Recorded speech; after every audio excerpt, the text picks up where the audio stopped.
उत्तर प्रदेश के जंगल में एक शियार रहता था। वो बहुत ही आलसी और कामचोर था। वो दिन भर अपनी गुफा में पड़ा रहता और सोता रहता था। उसके आलस से उसकी पत्नी भी हमेशा उससे परेशान रहती थी।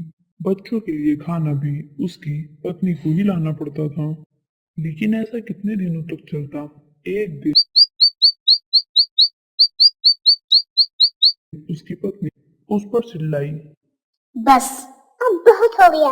या तो अब आप शिकार करने चाहिए या तो अब मैं अपने घर चली जाऊंगी। बेचारा शियार ठंडी जमीन पर लेटकर बहुत अच्छा सपना देख रहा था। सियारिंग के फटकार से उसके सपने का कबाड़ा हो गया। कितना अच्छा सपना देख रहा था।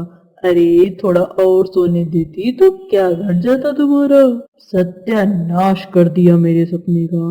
बस सपने देखो तुम और कोई काम धाम मत करना।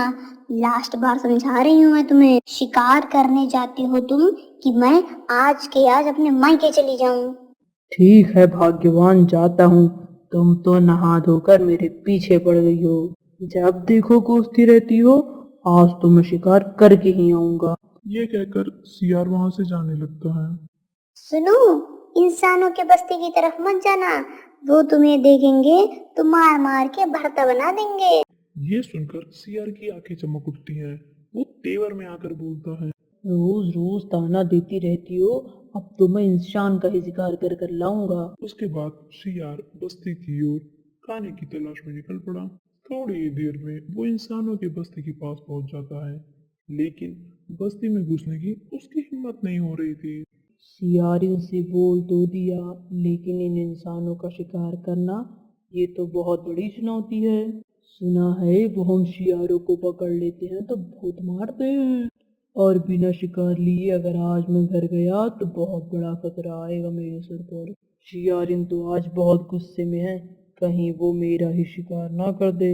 इसके बाद शियार मौके की तलाश करने लगता है और कुछ ही देर में सियार मौका देखकर सियार सावधानी से बस्ती में दाखिल हो जाता है। जब वो वहां एक घर से निकल रहा था तो उसको वहां पे एक बच्चे के रोने की आवाज आती है।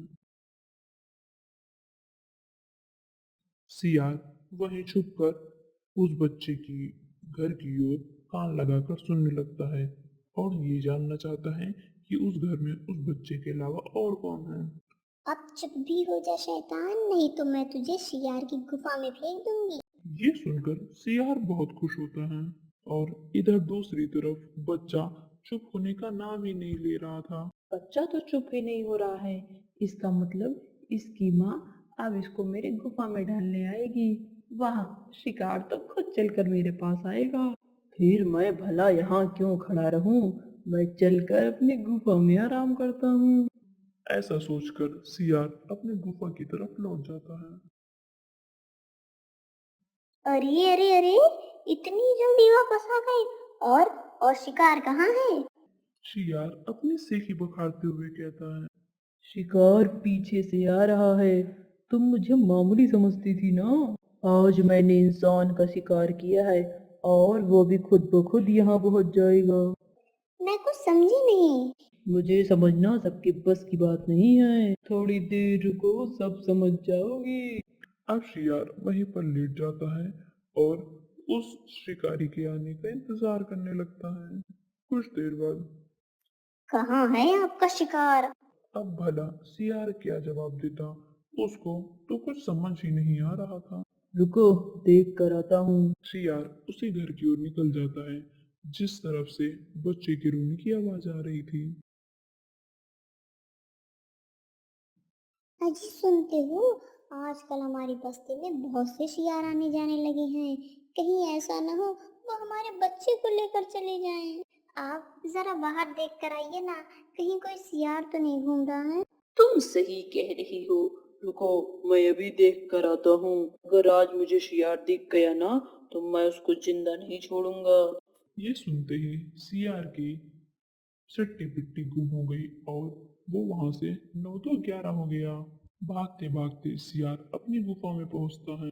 उसे ऐसे घबराए देख सियारिन ने पूछा। क्या हुआ जी, ऐसे भागते हुए क्यों आ रहे हो? अरे बात मत करो, आज तो मरते मरते बचा हूं मैं।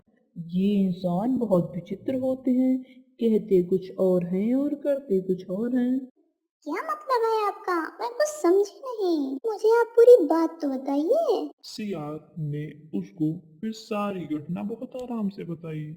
आप तो आलसी होने के साथ साथ बेवकूफ भी हैं। अरे भला कोई माँ अपने बच्चे को क्यों मारेगी? और तुम भी उनकी बातों में आ गए। वो तो अच्छा है उनकी ये नजर आप पर नहीं पड़ी, वरना वो आपको छोड़ते नहीं। अब शियार को अपनी मूर्खता पर हंसी आने लगी थी और फिर दोबारा वो कभी भी उस इंसानी बस्ती की तरफ नहीं गया।